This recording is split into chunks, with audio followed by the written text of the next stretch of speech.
Yesterday, I spent memorializing my colleague Charlie Kirk. The day before, Alex Marlowe, who is really quite a very good friend of Charlie, spent the bulk of the show doing the same. Today, I want to turn to the why. And to do that, I got a great lineup, starting with Noah Rothman, senior writer for the National Review, author of an article in the February edition of Commentary Magazine entitled Clockwork Blue, and a participant in two fine podcasts over the last 2 days, one for National Review, the editor, and one for Commentary, where he unpacked his theory. I'm going to talk to him about it, that violence on the political left is significantly greater than on the political right, and that category errors abound in the aftermath of Charlie's assassination. Noah Rothman, welcome. Can you give people the succinct summary of what you were talking about today or yesterday on the Commentary podcast? In relation to the some of the category errors that you're referencing? Yes. Because yes, Yes. they do abound in the literature. So I'm broadening this out, the February article, into a book, which will be out next year. And in my research, and this is not necessarily new research, but the categories that are used to describe for law enforcement, the individual radicals and individuals who accrete into radicalized into cells, groups that commit terrorist acts, are categorized in a variety of ways. And some of those categories overlap and blend, and through no fault of the people doing the categorization, they have a tendency to underrate the degree to which underrate the violence we're seeing from the left as a distinct category or group. Now, I couldn't say the same for other statistics that are bandied about. Some of them are contributed to by the likes of groups like the Southern Poverty Law Center, which find their way into the mouth of Congressman Seth Moulton and the Nation contributor Joan Walsh. And you can find them everywhere. But they essentially posit that just about 80% or more of political violence in this country comes from the right. The right is the font from which violence springs. And if there is evidence of violence on the left, it is scattered, it is discrete, it is usually attributable to people who have mental illness, and that's the through line, derangement. It has nothing to do with what we're watching, what we've seen over the last decade or more, which seems to me more like the through line being a commitment towards a romantic ideal which manifests in revolutionary violence, and the causes are anti-capitalist and anti-Western. And the events that we see that are attributable to the left are diluted in these formula by attributing right-wing political violence to acts like gang violence, prison violence, Aryan prison violence, domestic incidences of conflict, which clouds the data, muddies the data, and you have to conclude at a certain point that that is the mission, that's the objective, to establish a basis for which motivated individuals with an interest in misleading their audiences can say, well, don't believe the evidence of your own eyes. Look at the statistics. The statistics can't possibly lie. No, I want to put on the table, it's early, and this is a tentative conclusion, that the assassin of Charlie was motivated by left-wing ideology. It's early. There's a counter-narrative developing already, but I don't believe it. Sometimes the obvious is the explanation, and catch it fascist on a bullet is pretty dispositive to my lawyer's mind. But I have three categories for your dissection. Mental illness violence, and that includes the attack on Nancy Pelosi's husband by a deranged individual. It includes probably the assassination of the Minnesota House Speaker. It certainly has been in a lot of school shootings, but I categorize in left-wing violence the school shooting in Minnesota, the school shooting in Nashville, as well as the softball field massacre, attempted massacre in 2017, the two attacks on President Trump, the attempted assassination of Justice Kavanaugh, the Jewish couple murdered in D.C., the murder of Brian Thompson, the CEO of United Healthcare, the burning down or the attempt to burn down Governor Shapiro's residence by an anti-Semite, and I put in the mental illness, the shooting of Gabby Giffords as deranged. Into political on the right, I put J6, obviously. And then I also put the Michigan plot because 9 of the 14 were convicted. And so there was, I may have misheard you. I think I heard you say that it was not really a plot, but 9 of those 14 people have been convicted. Yeah, I had made a statement on commentaries podcast that I think was in error insofar as the extent of the I had attributed the convictions to individuals who were already working with the FBI, and that some of their acquittals had rendered that case a little hinky. I since have researched it, and I agree with your assessment that that amounts to right wing violence. And in this book, there will be an element of a mirror that I intend to hold up to the right, insofar as I see them mirroring some of the habits that have led to this condition on the left, viewing individuals, for example, not as individuals, evaluating them as groups. January 6th, as bad as it was, what pales in comparison to the pardons, which reflect precisely the logic that Joe Biden appealed to when he pardoned people not on the basis of their individual convictions, but on the category to which he believed they belong, which ended up granting commutations to individuals who were convicted of horrible violent acts. They were only considered nonviolent because of plea deals, et cetera, so forth. That's separate from this. You raised a lot of issues there. I wrote down a couple of them. I want to get to them.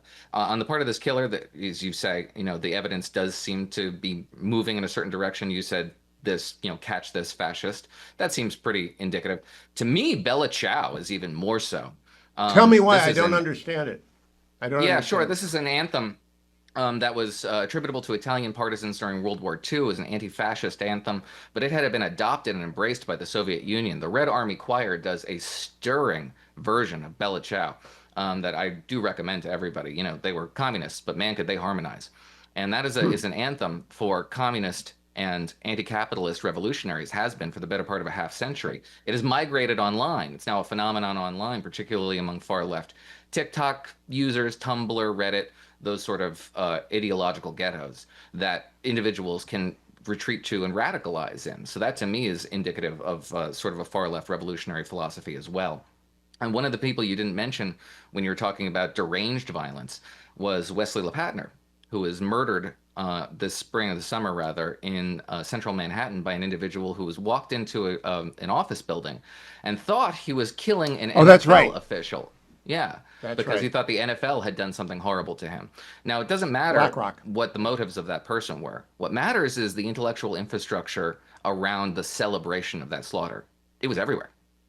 There was an So no, I only outpouring of have a sympathy minute. sure. You're going to have to come back and spend an entire show with me when this book comes out. But I want at least a clue as to the antidote. Do you have one? Spencer Cox So says turn off the internet. That won't happen. So what's that's the fine. Yeah. antidote? I would not dare posit a solution to the problem of violence in the United States of America. I do not have one, nor do I think anyone does. This is a phenomenon that has been with us for a very long time. What I can identify are trends. And what I see in today's environment over the last decade, decade and a half, is a 50-year cycle of violence that is typified traditionally in this country by left-wing anti-capitalist, anti-Western agitation.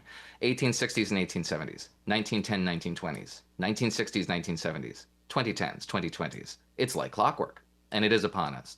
However, I do see the reaction to this horrific murder uh, being somewhat hopeful. If we were to honor the legacy that has been left to us by Charlie Kirk, we would see far more engagement with each other. And I think that is what we're seeing. We have seen statements that are not perfunctory or rote from Democrats, including some of the people who lit these fires, Jacobin Magazine, Bernie Sanders, honestly and refreshingly saying this is not the way to do it. In fact, those of you who are doing it are working against your interests. More than that, joint statements from Democratic and Republican parties, apolitical venues like the Yankee Stadium holding moments of silence, and everybody asking themselves quietly and out loud, is this the kind of country we want to live in? And honestly, if you answer that question openly and in the way that I think any sane person would, the behaviors that you would model are instinctual, and the conduct that you would no longer countenance is obvious.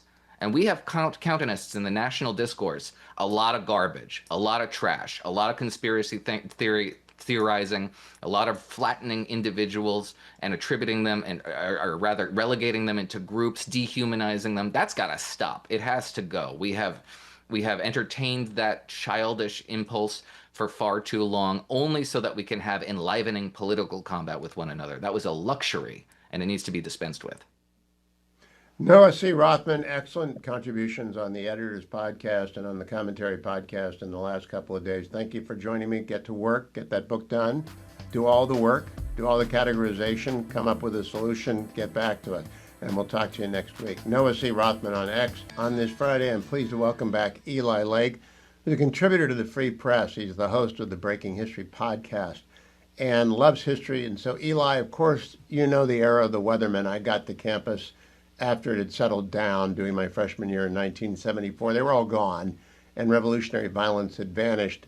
It is back now, and our friend Noah Rothman just ran through the categories. There's a lot more on the left than there is on the right. We're discounting schizophrenic or other mental illness-driven violence. I just ask you out of the blue, do you think it is rising on the left to the level that it reached in the 60s? And if so, what do we do about it? Well, I do, in the sense that there is at least an attitude among an important plurality. There was a horrifying poll that was released by one of my favorite groups now, the FIRE, which fights for free speech on campus, and they said that something like 35% or so of college students now think that violence is appropriate response to speech that you don't like. I'm summarizing. That right there is, kind of goes with some other trends. We saw a number of people, including major politicians, that wouldn't full-throatedly denounce Luigi Mangione and his murder of the United Healthcare CEO. Brian Thompson. That to me, Brian Thompson. And what that says is this is similar in some ways to that moment of the Weather Underground, but also the Red Army faction in West Germany around the same time, when you saw that there were significant numbers of young people who said that they would harbor a fugitive from those organizations, or that they supported them. And that's the difference that we're in right now. I think there will always be kooks in America. After 9/11, there were disparate voices that were in some sort of solidarity with Al Qaeda, but they really didn't amount to anything. When you see, to sort of take it back, and I have to say I was heartened by the political response to the assassination of Charlie Kirk. That was, I think, largely a good thing. Only person I can think of is Matthew Dowd, and then he was fired within hours.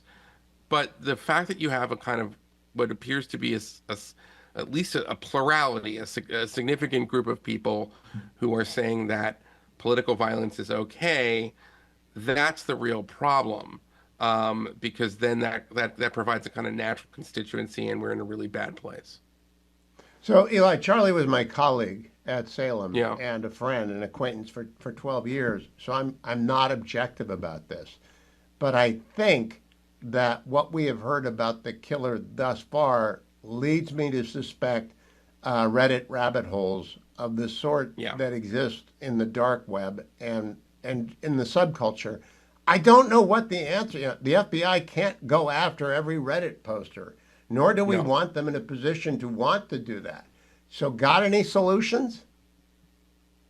Well, I think Charlie gave us a bit of a model here, and that is, we in the business that we use our words to argue for positions, and those of us who are in the sort of journalism influencer in public intellectual space, we have an obligation to continue to try to engage the other side.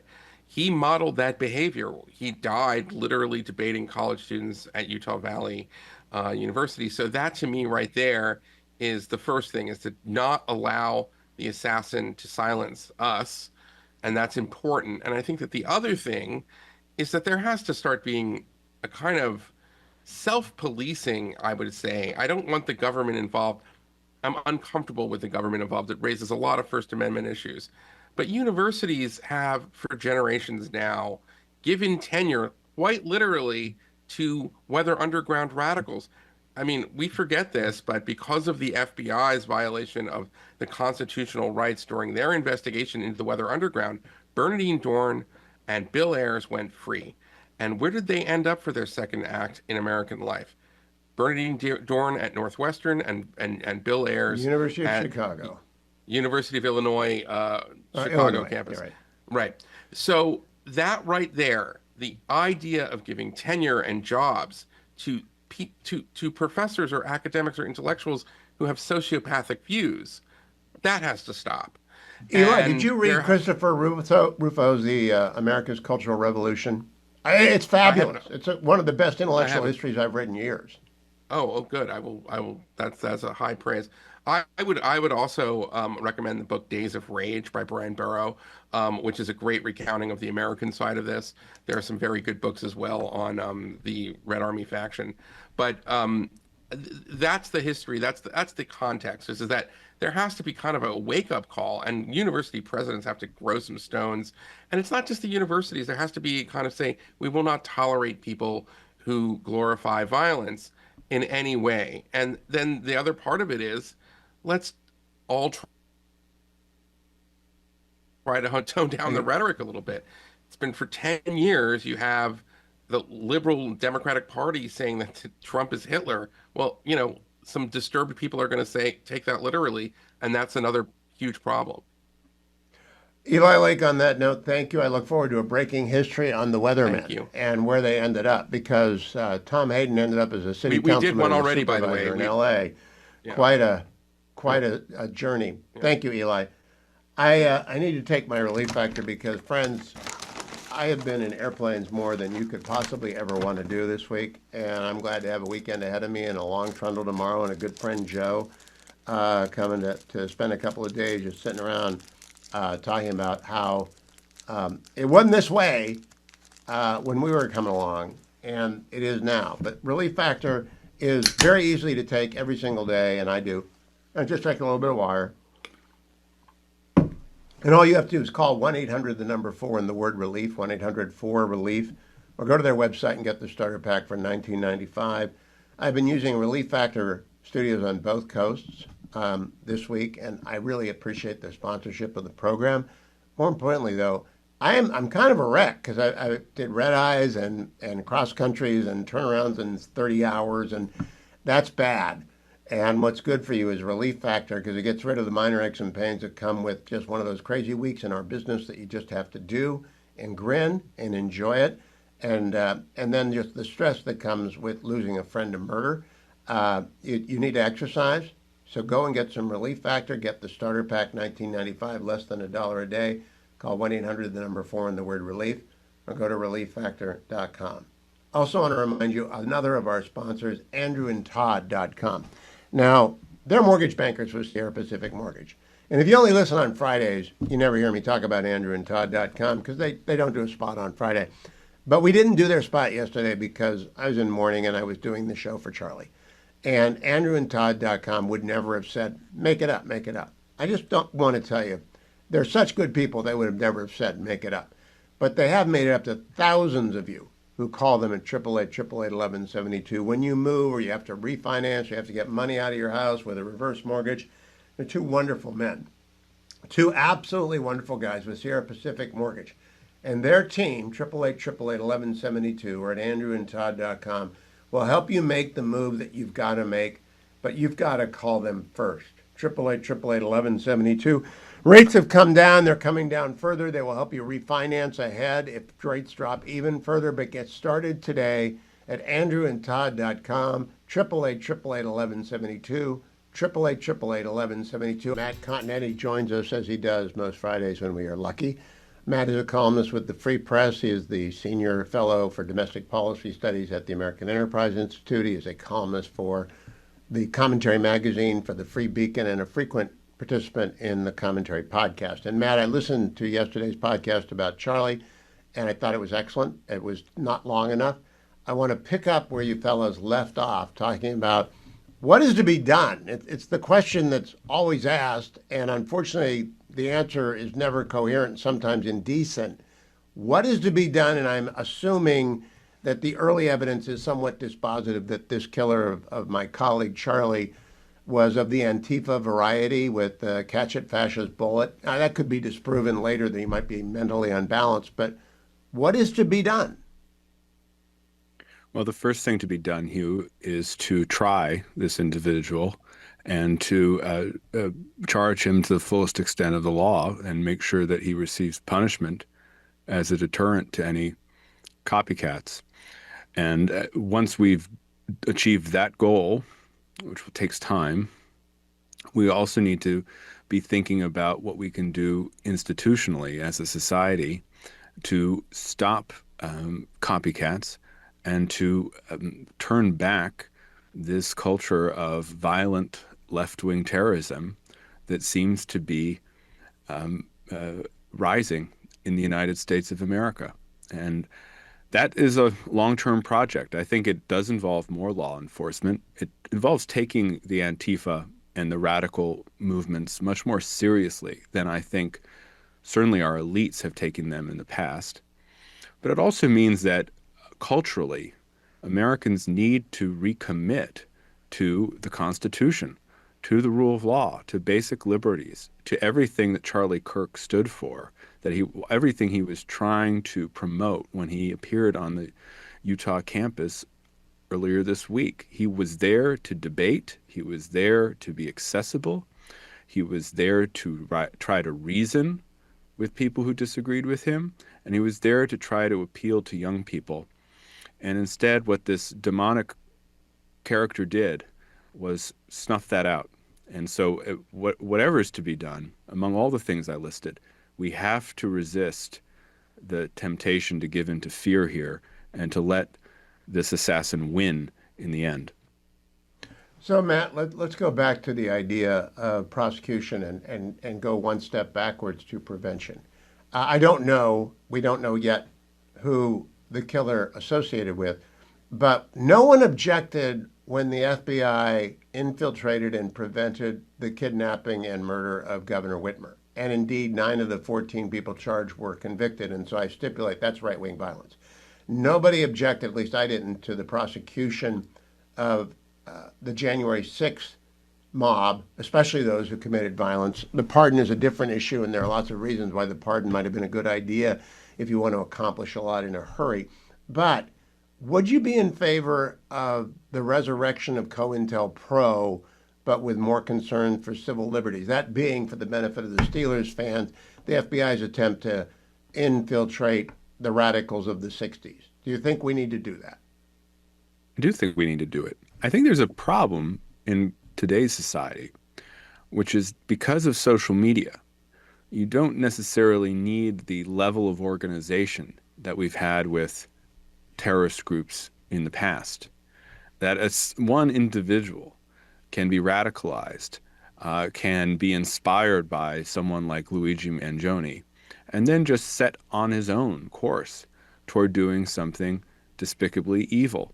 That makes it harder to police and to deter these actions. But yeah, I'm for all means that we've used in the past in order to get rid of these groups. I think that's a common sense response.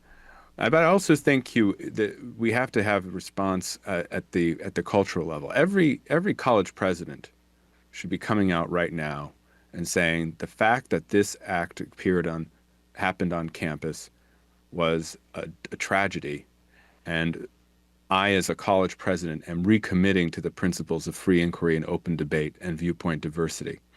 That we don't see that happening, I think, testifies to the decrepit state of the American academy, and also points to the ultimate genesis of assassins like Charlie Kirk's killer. They're nurtured in a culture that begins in the universities, a culture of postmodern relativism, of gender ideology, of racial essentialism, of anti-Semitism, and of anti-Americanism. Matt, let me throw a spanner into your proposition, which is that the suspected assassin of Charlie is thought to have come from a rather typical LDS family, Church of Jesus Christ of Latter-day Saints. And they, if it's a rigorous LDS family, send their kids to seminary before they go to public school 5 or 4 days a week. My son played water polo with an LDS kid who was always at water polo practice early after he'd already gone to seminary.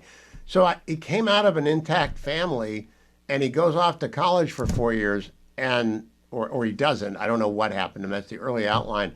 Is it just the campus or is it the internet? Because I think it's the latter, and Governor Cox thinks it's the latter, and I don't know what we can do about that. Do you? Well, I'm not sure it's an either or. I think it can be both. True. And I think I'm talking about the actual sources of some of the ideas that are then spread on the internet. And I do think there are some things we can do on the internet. For instance, the algorithm that allowed Charlie Kirk's death to be replayed on and on again, instantaneously all over the world, I think should be changed. I don't understand why we're exposing people to snuff films. I interviewed Justice Barrett yesterday, 2 days ago. I can't remember when it was. Yeah, 2 days ago. In her new book, she talks about the difficulty of applying law. You know, we couldn't outlaw. We tried to outlaw crush videos of pets, and the Supreme Court struck it down because it was over-inclusive and, for example, prohibited videos on dressing a deer after it had been shot. So it's very hard to write constitutional prohibitions, Matt. Very, very hard. Yeah, it is. I mean, maybe we should revisit that case, though, because the court has changed, and Alito's dissent in that case was, I think, one of the jewels in his very large crown. And impressive display of non-lawyer con law credentials. See, two can play at this game, Hugh. Look, nevertheless, well played, Mr. Bond. We need to have some type of parental controls on social media. We need to listen to Jonathan Haidt. We need to promote what he's talking about in terms of getting our kids free of the algorithm, free of the devices. I don't think that we're completely impotent here, but it will take effort, and I think it will take courage. I mean, that was why I think the event hit so hard, is that Charlie Kirk was a courageous figure. He was going into the lion's den. He was trying to change people's minds. He was unapologetic about his support for President Trump and for MAGA, and he paid for that with his life. And so we can't just react by saying, well, I'm not sure, the problem is too big. We have to take some action. I have another suggestion, which I'm going to throw at you after the break, Matt, because it involves the people who populate our media spaces. We can't continue to tolerate stupid people on TV. And I mean that not in a derogatory, but an objective sense. We just can't have stupid people doing the news anymore. Matt, I want to go, before we go to the internet, which is difficult, let's do TV and other broadcasts, which is easy. So many people got in trouble because they said stupid things over the last couple of 48 hours, things that were based in ignorance of Charlie Kirk. They had no idea that Turning Point was organic, that he started it in 2012 when he was 18. He embraced Donald Trump, and Donald Trump embraced him, but that's not why it grew. It grew because he had worked at it for 4 years, and they called him divisive. He's not divisive. He was actually kind of open-handed, open-faced, smiling. Do we need to get ignorant, willfully ignorant people? Stupid you can't change, but ignorance is a choice, right, on TV. Do we have to insist maybe they don't look as good, but they've got to be smart? Yes, we would hope so. The one problem, Hugh, is that the two sides in our political debate are so far apart that the left liberal side has really no conception of what the right is. I think the right, the conservatives, we have to know what the left and what the liberals are doing because it's our job to stop them, right? But for liberals who dominate the media in particular, they have no reason in their minds to understand conservatives. So they're completely ignorant of what's happening with MAGA, what's happening in the conservative movement or the Republican Party. And you would hope that the network bosses would say, at the very least, we need to have people on television who have some understanding of both sides of the political equation. Because a lot of the stupidity you point to is being uttered by people who they've no idea what a Republican or what a MAGA supporter is. All they know is the caricature that they're being fed by the liberal media to which they belong. I think that's where it begins. This is why I think Barry Weiss going to CBS, if it happens, would be such a profoundly important development. And I work for Fox, and I work for Salem, and we don't need Barry to tell us when we have to be diverse and how do we be fair. But boy, CBS needs it, and all the other networks need it, and they got to get it in a hurry. Matt, what about the school district? A profoundly stupid thing was said by a superintendent in Northern Virginia. I don't have the exact quote in front of me. In the aftermath of Charlie's murder, and they talked about other victims of color and colonialism, blah blah blah. It was like the most tenured, stone deaf thing I've heard in a long time. What do we do about these administrators with tenure? We have to fire them. But this just underscores why I think so many people have been disturbed and disheartened by what has happened this week, Hugh. It's what I felt. I took this assassination as further evidence that we are becoming two nations. Our mentalities are completely different. We don't. The left has no idea what is happening on the right. So many people in important cultural positions simply recycle these PC cliches, which have been completely disproved by the events of the past 4 years. That I think is the crisis. And so it's not just one school superintendent. We have to begin to think about how do we reassert the Constitution? How do we reassert our shared identity of Americans? And how do we apply the rule of law in places where it just has not touched? These are the policies we need to pursue if we're going to keep this republic going past its 250th birthday. Yeah, I quoted an old quote from Peter Berger to the Justice Barrett last week, which was, Peter Berger said this, not Hugh Hewitt, if India is the most religious nation in the world and Sweden is the least, then America is a nation of Indians ruled by Swedes. And I think he's still right, evermore. So I do believe giving a lift to those who believe in a creator and a natural law would be of great assistance. Do you agree with that? Oh, I absolutely agree. And I think one reason we're seeing this new nihilism is the collapse of faith in so many parts of the United States. And we need to understand that Peter Berger's description is not quite true any longer. The number of people who feel unattached from religion, who profess no particular belief, who don't attend services regularly, is growing and is situated on the left. That's another, I think, aspect of this divide that I'm talking about. But to the degree that we perpetuate the United States for another 250 years, it will be because just as at the beginning, just as what Alexis de Tocqueville saw when he visited in the 1830s, we were a nation of churches. And that religious mentality, that faith in a creator and a higher order is what allowed us to practice democracy in a way that was the envy of the world. So we absolutely have to encourage religion. And the good news is, I think that Charlie Kirk represented a religious revival among young Americans. We're seeing it in people turning to Catholicism. We're seeing it in Protestant campuses and revival meetings. We're seeing it among young people who are turning away rather, from the atheism of just the past couple decades. And so that is to be encouraged, and it's one more reason why Charlie's death is such a tragedy.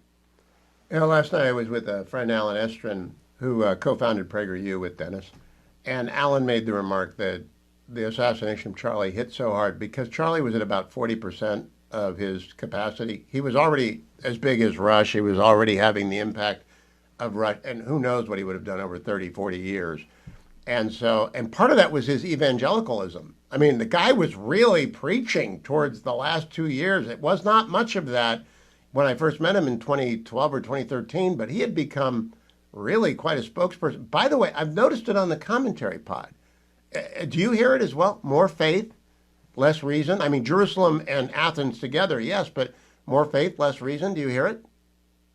I hear it, yeah, I do. Look, these are important parts of anyone's life. I think that Charlie Kirk was pointing young people toward the real well springs of human flourishing. He was married. He had 2 beautiful young children. He was deeply religious, and he was active in his community. I think all we know about the human experience and philosophy shows that those are the things that give us a meaningful life. And that's why we have to emulate Charlie Kirk even as we remember him. Matt, I read your article on we've got to focus on the midterms. And you're right, we don't know because it's 13 months away. Voting begins. It could go either way. But it's very important not to disable the Trump presidency. Do you expect that there will be any lasting political consequence from the assassination of a young political activist and leader? Well, I think it could be a galvanizing moment. I think young people are revisiting Charlie Kirk. I mean, he was already a presence in their lives, but the shock of this past week, I think, has led to people recirculating Charlie Kirk posts, to recirculating Charlie Kirk video. And I understand that Turning Point USA is going to continue its work.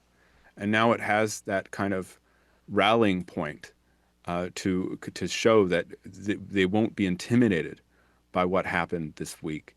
That's important. And so it could help and get young people out to vote next year. And that's the important thing about a midterm, Hugh, as you know. It's really going to come down to intensity. It's really going to come down to which side has voters who are more willing to go to the polls and support the candidates of their party. And that is, I think, the problem facing the Republicans, is that Republicans, they're pretty happy with what Donald Trump is doing.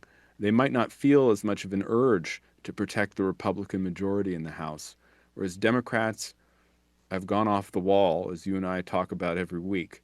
And so they are much, much more eager to get out and vote. So anything that can be done to even that scale of voter intensity and energy is important if the Republicans are going to keep the Congress after 2026. And very quickly, Matt, in fact, I may have to ask you to stay a minute in the next segment. You also asked who will stop us in this abyss. And I came up with J.D. Vance, Marco Rubio, Tom Cotton, Ted Cruz, Elise Stefanik. I'm optimistic about the GOP political leadership. Are you? I am optimistic, Hugh, but I do think it's going to take more than a political leader. I think that the trends that you and I have been talking about are so deep and so toxic, it's going to take every one of us to prevent America's slide, encouraged and helped by our leadership. But simply having a leader, I think, won't be enough. Well said. I will then end it on that. Matt Continetti from AEI Commentary, the Free Press, the Free Beacon. Thank you. Follow him on X at Continetti. One of our sponsors I did not talk about yesterday, so I'm going to talk longer about them today, is Consumer Cellular. And I have an illustration.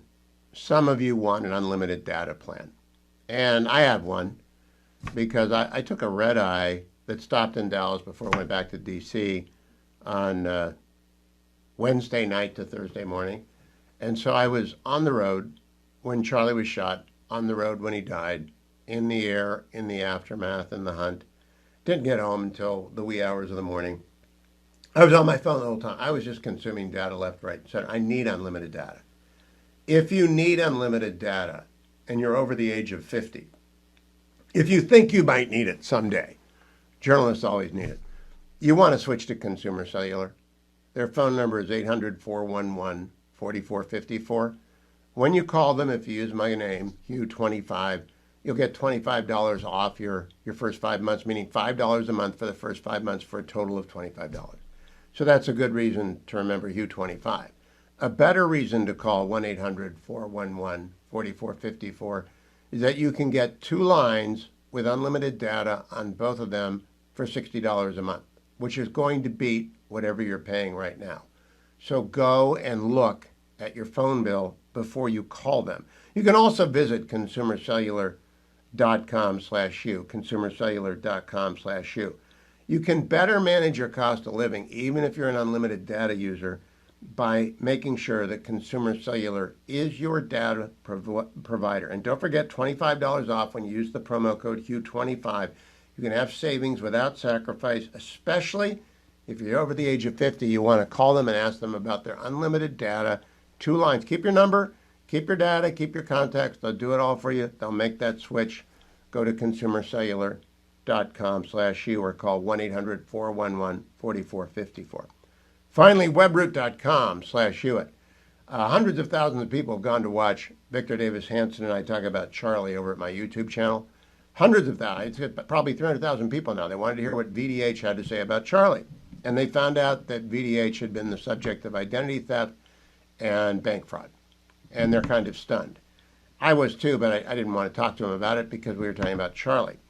But it made me want to redouble my telling you about webroot.com. You gotta go, you gotta get protected. Last week, TransUnion confirmed a massive data breach. 4 million people were impacted. You missed that because of the news, probably. Webroot Total Protection would have protected you against that, in all likelihood. They also cover up to $1 million in fraud expenses and reimbursement. They have 24/7 U.S.-based, 24/7, talk to someone here in the country, customer support. They have a dedicated elder fraud line that happens a lot. You can have your identity monitored, dark web monitoring for signs of trouble ahead. You get antivirus, a secure VPN, you get cloud backup, Webroot Total Protection. Go to webroot.com/Hewitt. You're going to get 50% off their two offers. You can pick one plan or the other. Webroot.com/Hewitt. Webroot.com/Hewitt. You'll get 50% off and you'll get protected because of smart guys like VDH and me.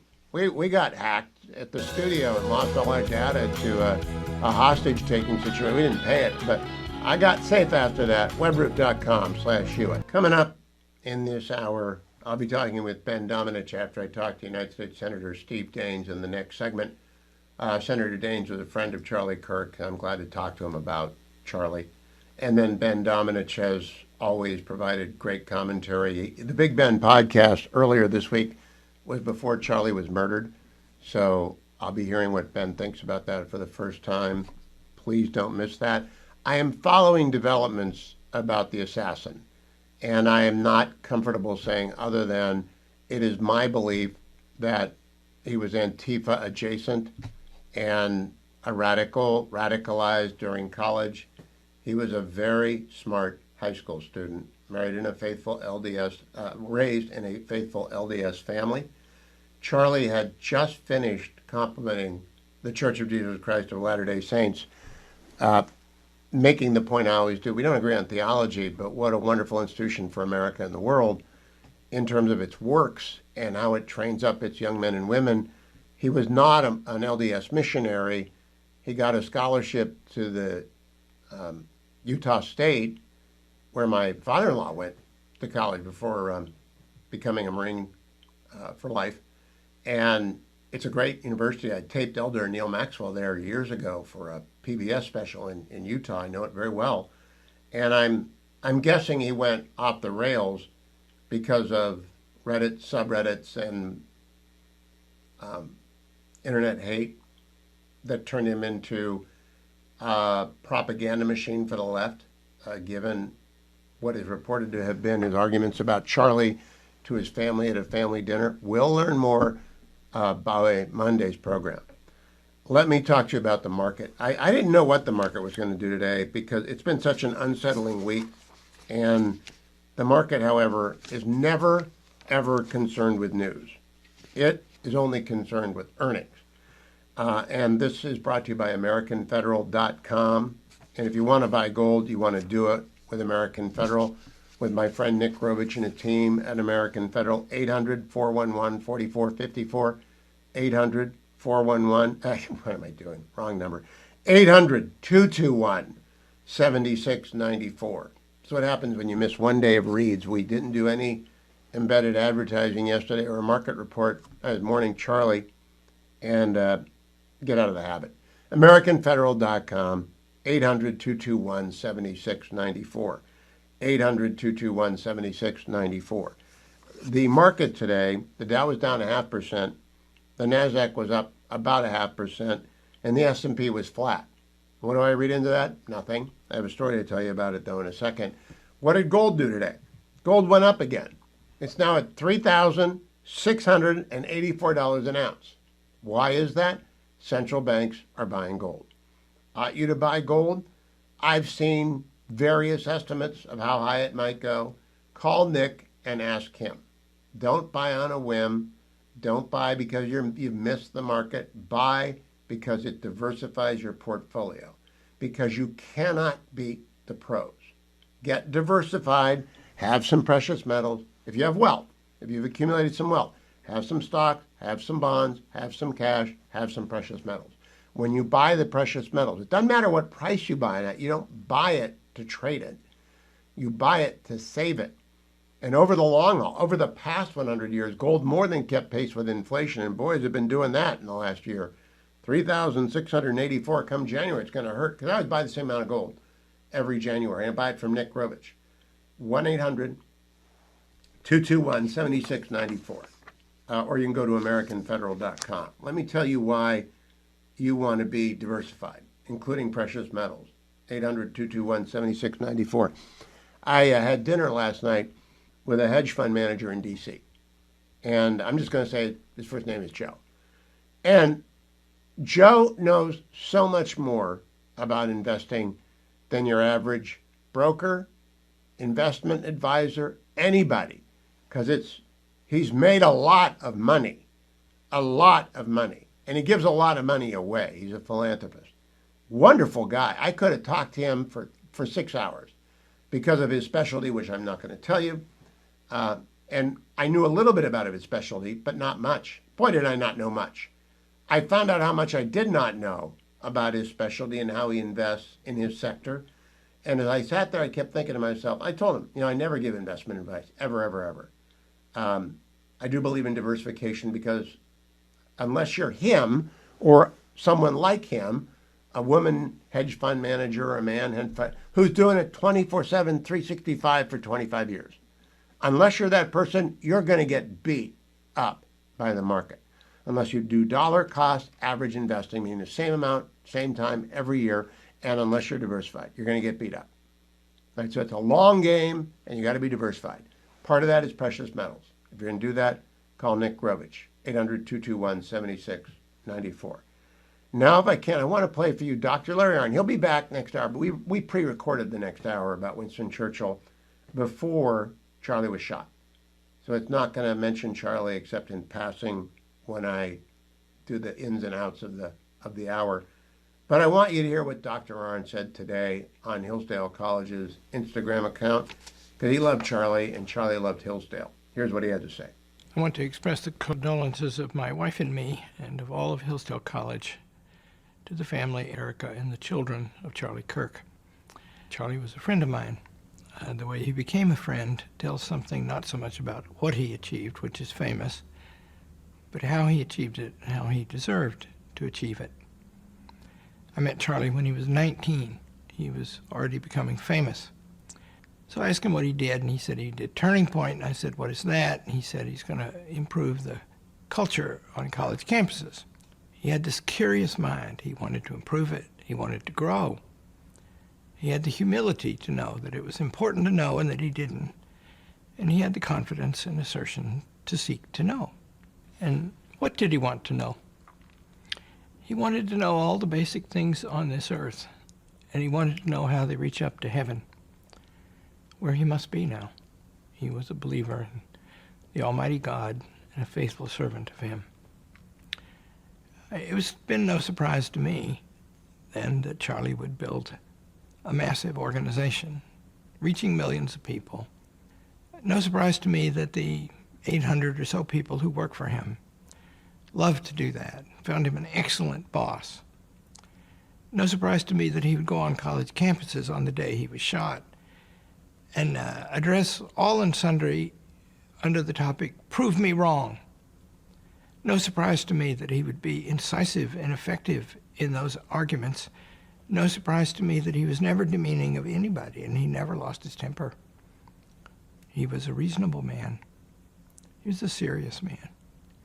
You get to be that by making yourself that. The wicked man who shot him has to be the worst kind of person, because likely it will prove that he shot him because of his virtues.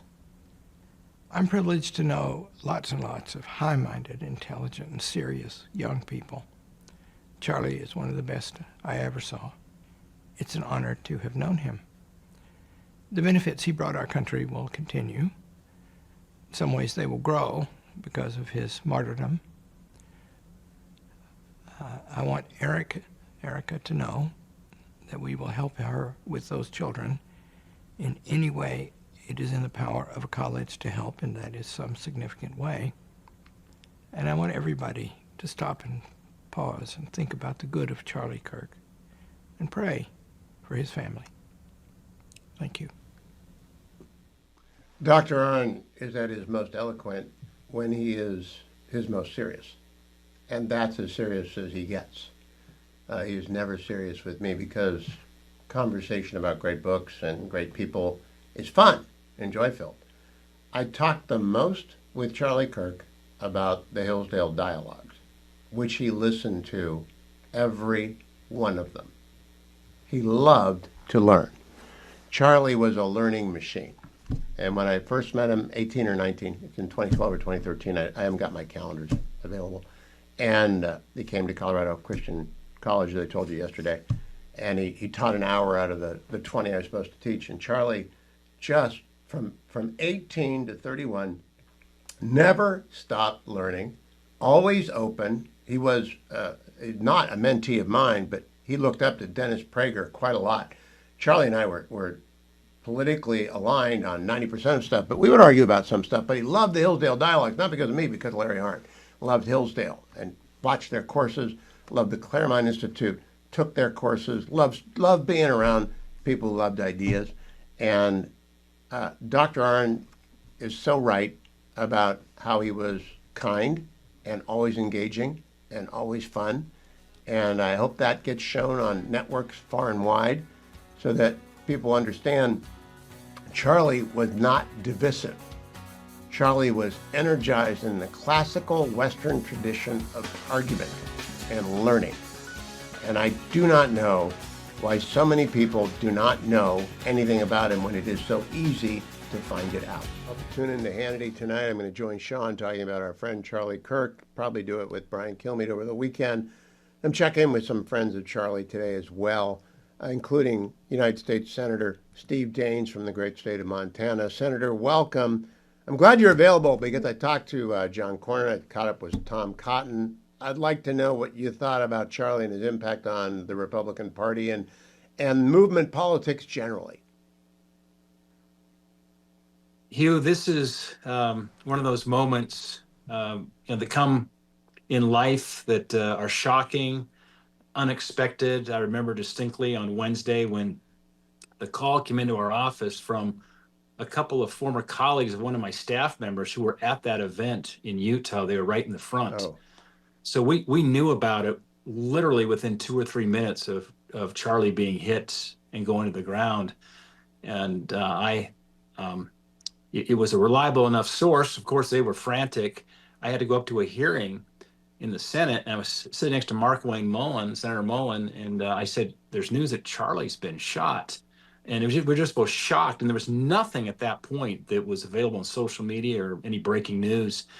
And it hit me in a way, Hugh, that unlike anything I've really experienced in a long, long time, it just profound. I called my wife. My children were engaged in this moment. They all had their pictures with Charlie. I can tell you, Charlie Kirk had a big influence on my life, on my wife's life, on my children's lives. I'm grateful our children are solid in their faith and their worldview and their politics. And I can tell you, it's leaders like Charlie Kirk who absolutely impacted our family. There was nobody quite like him. And when you see what he did on university campuses, and he'd been in Montana many times. In fact, some of his early starts were out here in the West. He was Foster Freeze in Wyoming, now Governor Greg Gianforte. But back then, my colleague in a software business, we were in the software together. Greg was one of those early supporters of Charlie as a teenager when nobody knew who Charlie Kirk was. So we just had an early insight into this guy, back when Charlie was not a household name. But the way he would go on university campuses and he would engage with I would call the Socratic teaching philosophy, which is asking questions of his adversaries versus telling them what to believe, was really important part of Charlie's as a winsome warrior, confronting the radical ideologies that are so toxic on our university campus today.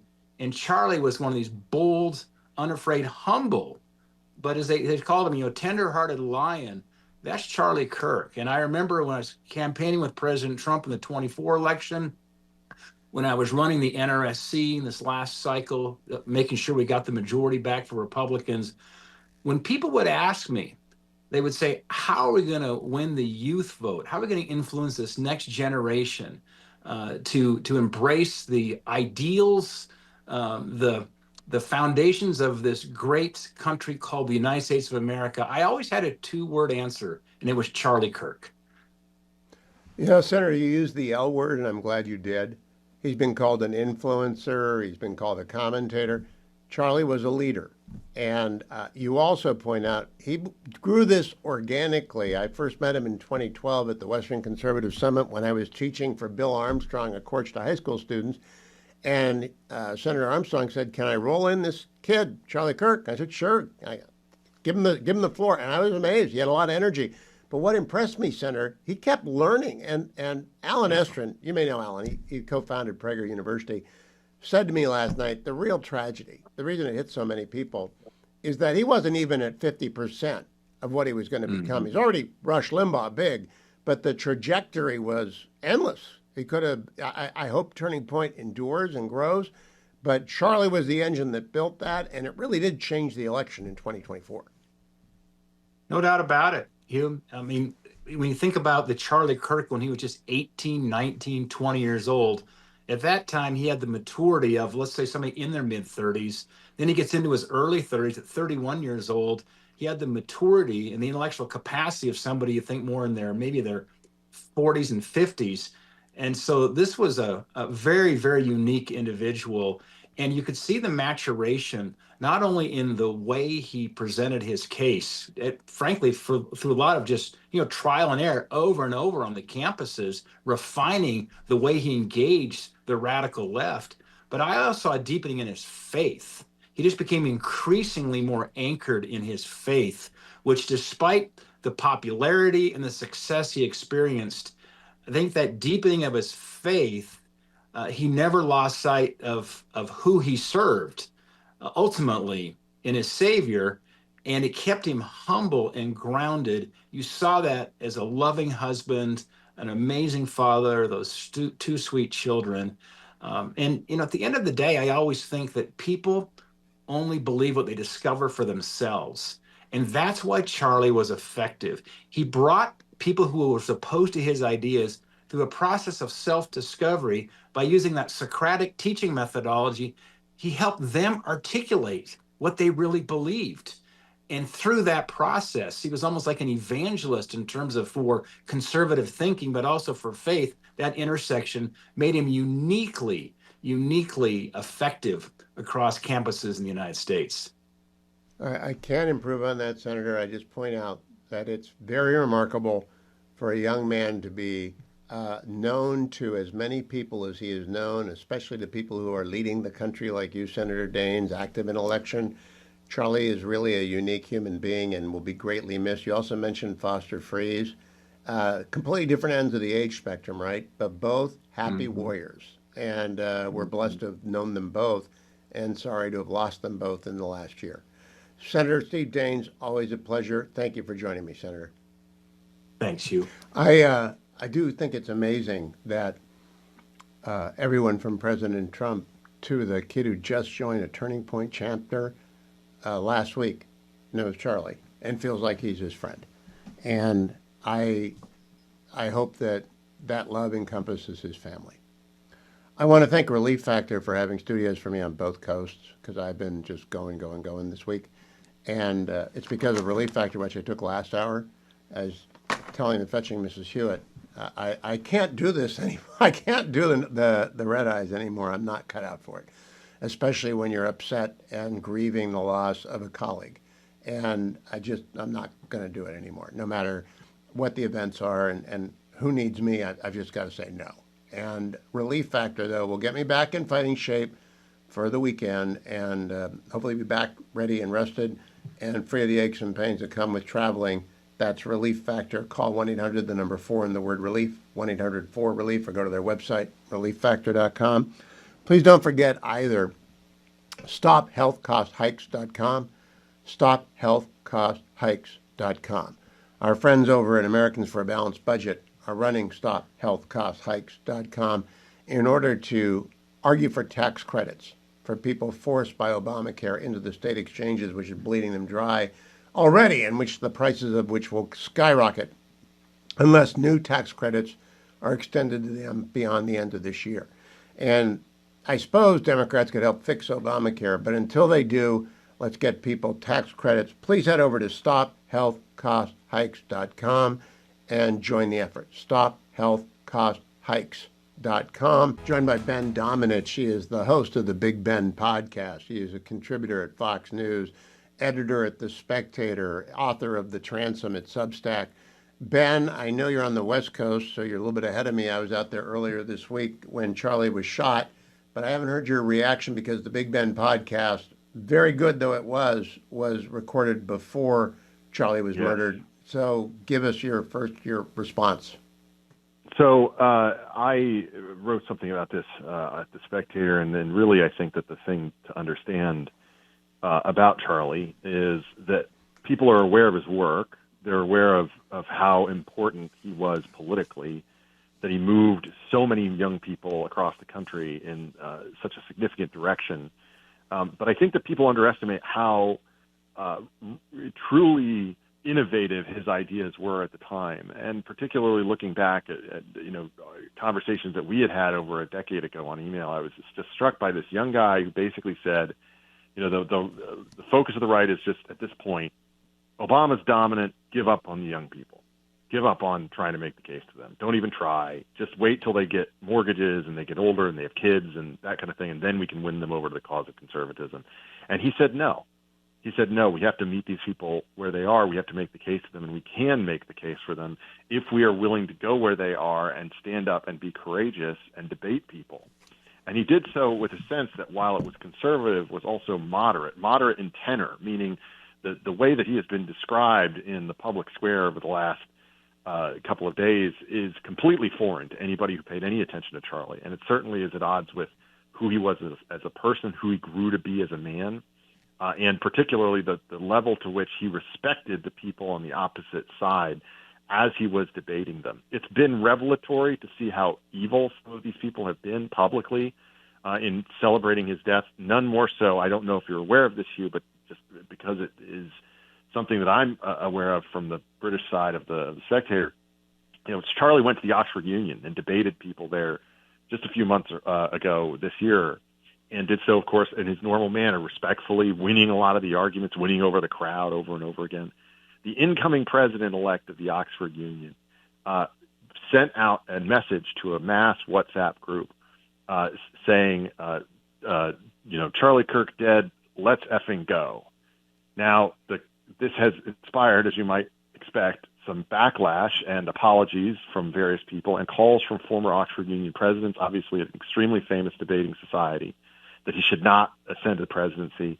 He's put out a statement himself that is really not an apology at all, and instead foments the same kind of ideas of Charlie being this sexist, racist, kind of thing that we all know was not true. But to me, this is really typical of today's left, which is that they do not want to prove Charlie wrong or anyone else who agrees with him wrong. They want to shut him up, and if he won't shut up, they want to eliminate his ability to talk permanently. And it is just the next step that goes from the digital assassination of censorship to the actual assassination of a person. It's heinous, it's horrible, and we have to reject it, but we also have to reject, I think, the hate that comes from it. As Charlie said in a couple of different ways over the course of his life, but in an interview to Deseret just last week, he said that he viewed his role as preventing a revolution, meaning preventing a revolution from the extremes that would tear down what makes this country great and instead guide people towards purpose in life, towards family, towards faith, etc., and that he viewed it as his role to live that out, and that's why he meant so much to so many young Americans. I want to talk to you a little bit about motives here, but I want to note, I don't trust anything I see on the internet because of AI, but Breitbart News has reported that Ilhan Omar has shared a video that is just despicable I listened to it during the break. I won't play it on the air. It's just despicable. It's completely wrong about Charlie. He wasn't a close friend of mine, but I've known him for 10, 12 years. He was a good colleague. We would have arguments. We would have agreements. We would have common goals and work towards different things together. But I'm not a turning point speaker. I don't do any of that. I just think people are really ignorant or Yeah. so ideologically blind that they won't even hear anything about it. Well, I mean, you see that in that New York Times correction of saying, having to run a little note correcting, well, we said that he said this anti-Semitic thing. Turned out he was quoting it from a different person in order to respond to it and rebut it. I mean, that's the kind of thing that you run into these days. And look, Charlie is not someone who I would describe as a close friend. I was on air along with Mary Catherine and Guy the night that he passed away, and it was it was horrible, obviously to deal with. But I think the reason it affects us so much is because, partially it's the generational issue, but it's also how much we had witnessed him growing as a person. Guy was one of his first speakers on campus. I believe actually on his high school level, and then I knew him when he was just getting started. And it's horrible to see the way that he's been depicted, falsely depicted. Ben Dominich's new Big Ben pod features, among other people, Rob Bluey. It was a fabulous interview. An Englishman who I do not know. I don't know him, Ben. I want to talk with you about Winston Marshall after the break. But right now I want to ask you about some of the people on TV who've gotten into trouble. And I don't want to name any of my old colleagues at MSNBC. But I've come to the conclusion that it's really dangerous to be dumb on television, to be ignorant, and to be just say things that you have no idea what you're talking about. Hugh, in your storied career to come to this conclusion. Yeah, But why don't network executives understand you can't be dumb? You have to read. You have to evidence curiosity, vigor, argument, goodwill. I know smart lefties in media. They exist. Why are there so many dumb people in media? I think that part of the problem here, Hugh, is that there's this kind of acceptability frame. And for people like Charlie Kirk, who existed outside of that in the mental state of a lot of these folks, they just never paid attention to what he was actually saying. They never watched the videos that go viral of him. They never saw the fact that he would treat people, including trans questioners, with respect, that he would, go and say things to them about, how much he loved them. Look, we were talking before about, relationship with him. I had several disagreements with him a few years ago that really, I think he actually received and heard among the, critiques from other people about the degree to which anti-Semitism was a problem. Oh, he was very good about that. He purged it from Turning Point. And he moved steadily against it and ultimately ended up in a position where he was quite frankly, a loud voice against the people who have been trying to take over that portion of the right and really, to poison it with their kind of lies.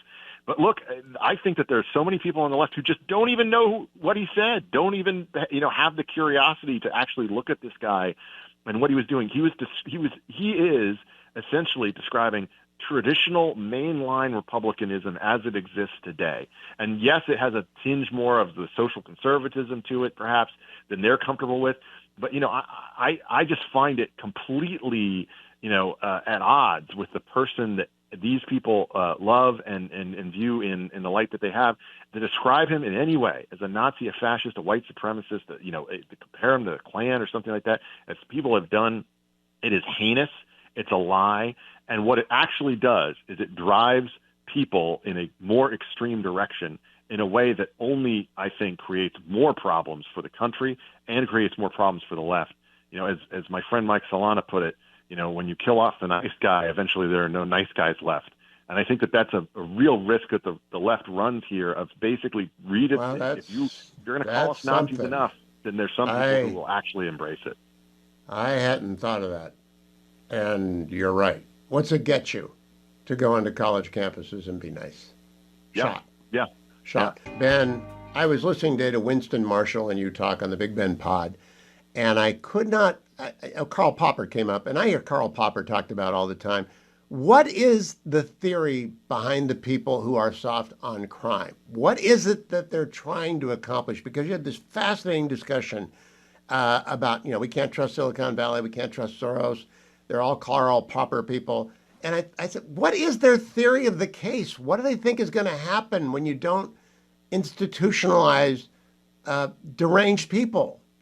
Well, I think that their theory truly is that if they create this fanciful universe in which there is this open toleration of all the different things that we've seen go on in America's cities across the country that lead to these people roaming around, that it will ultimately create the basis for a new reborn society that acts more according to what they believe it ought to, as opposed to the traditional American approach, the traditional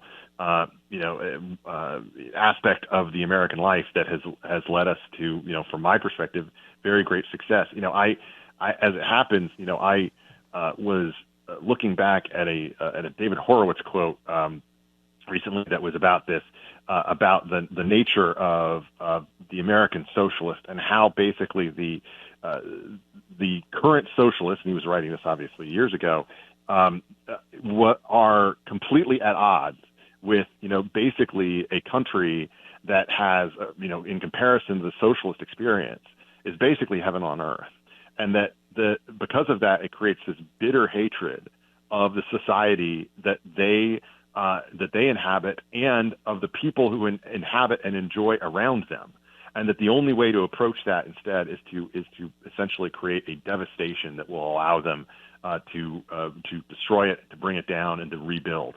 And I think that that's what these people actually want. I think that it really is the motivation here. I think it's particularly the motivation of people like Mamdani, who, people, you could put a happy face on it, but I think that's actually what they want to achieve. So help me out here, because I don't know Popper well enough. But Charlie Kirk was the embodiment of go anywhere, talk to anyone in an open society fashion. So the absolute no barriers, no fence. He got a couple of security guys around him, but not much. And just to stop people from rushing the stage. And he was polite. What more do they want than open dialogue? Because look what happens. Well, I think the response to that I would have, Hugh, is where is the Charlie Kirk of the left? Who is that? Do they exist? Great question. I certainly don't know. I don't know who that is. I think they would say Mamdani. I mean, but quite frankly, I know this is going to sound silly. It might be Charlemagne, it might be, one of the. But the truth is that it's I don't know who that is. And the truth is that Charlie was willing to do something that was, in its own way, an incredible innovative approach to this. Even if he got mocked for it, and by the way, he found the South Park episode funny. Even I don't think he would have approved of pulling it. But it's one of these things where he believed very deeply in the power of being willing to stand up for your ideas, in opposite to someone who disagreed with them, and in making the case, in part because he would always say, I don't hate you, I disagree with your ideas, and that kind of approach was something that I think really resonated with people. A difference that I fear now is that by engaging in this type of approach, by engaging in first the attempts to cancel folks, to take them down, to prevent them from talking online, that we run the risk. And as I said to Winston, who was himself canceled from the band Mumford and Sons for the audacity to recommend an Andy No book about Antifa, that this is a moment in which I think too many people on the right conflate the fact that Elon Musk bought Twitter and Donald Trump won re-election with the idea that we actually are fine when it comes to free speech in this country. I don't think that's true at all. I think everyone is just lying in wait to switch everything back on as soon as you have a President Gavin Newsom in the Oval or anybody else who's willing to do that. Well, I was talking with Matt Continetti earlier about the fact that the Charlie Kirk video is hideous and should not have been circulated.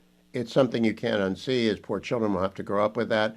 And couldn't we screen that? And I instructed him, I thought I was instructing him on the Supreme Court precedent having to do with crush videos with animals and why they had to be allowed, because it was overbroad, and he countered with Alito's dissent. So don't screw around with Matt Continetti on the con law. But the idea that we just can't regulate the internet, Ben. We're going to have to do something about it and teach people not to fall into the rabbit holes. And by the way, we're not going to do that with tenured teachers in the public schools, not at least No, in we're, Northern Virginia. we're absolutely not. But I want to tell you one more aspect of this, Hugh, and I don't know if you've had this experience yet, but I have, which is that having a lot of friends who are of an age where they have teenage kids, I've had more than one interaction that is based on my teenage son got shown the video at class today and is distraught. I'm afraid to And ask about my that- grandkids. I'm afraid to ask. Yeah, and that's the thing that we just have to understand. Like, this stuff is everywhere. It's impossible to avoid. And it is, as you said, something horrible that his children are going to have to grow up with. And I think the only thing that we can do in response to this is to condemn it as it is. I don't know if you saw that Perkins Coie dismissed this person who posted this attorney who posted this negative thing about Charlie's death, but I think the fact that a lot of these companies are reacting the way they are to it and saying this is, including NBC, by the way, Comcast saying that this is absolutely unacceptable. You can't talk about this way. But at the same time, I think I think this is temporary, and I think that the goriness of it is one of the reasons for that. Well, step number one, though, see if you agree with me. John Haidt, we have to get cell phones out of schools. We have to. 100%. It's not even an option. I can't believe we're going to elect Spanberger in Virginia instead of Winsome Sears, although Winsome Sears is closing. 1 minute, Ben. I think that Haidt has been proven, and they've done the research on this. It isn't just a knee-jerk reaction, which is the way that it was kind of depicted initially. And the truth is that we have the research now to make the case for this, and it obviously is what we need to do. But look, even beyond that, Hugh, I think that we need to understand that the case has to be made, the evangelism has to continue. The way to honor Charlie's memory is to create more people who are willing to stand up and courageously go to these campuses. And it's in a moment, by the way, when, the head of Federalist Society told me just this week, that for more than a third of the law schools across the country, there is no conservative faculty member to even host a FedSoc event in a classroom. Think about that. Oh, I know that to be true. Luckily, I'm still teaching for that reason. I won't give up because there aren't enough of us left. Ben Domenech, thank you. Follow him on X at B Domenech. Listen to the Big Ben podcast. You'll love it this week. The poet laureate Tarzana Joe joins us on a very sad week. Hello, Joe. Hello, Hugh. I've said it before. I have the best job in the world, except when I don't. A man is measured by his friends, so make as many as you can. Then when your span of living ends, they'll tell the world, oh, what a man. I've seen the people on TV, educated, warm, and wise, carefully recite the deeds of people that they eulogize. But with the passing of a man, so tragic in this shattered week, the friends who knew him best of all could barely find the strength to speak. A part of them was lost, I'm sure, to lose a man they want to bless. Will their souls recover? No, for no man is an island. Yes. You didn't have to know him well. A simple glance and you'd have learned he loved this country with his heart, and in that heart a fire burned. Author, speaker, man of God, husband, father, fighter, friend. To him to whom you pledged your life, may these words your soul commend. I know for some that thoughts and prayers are sources of frustration, but we're not praying for a man. We're praying for a nation.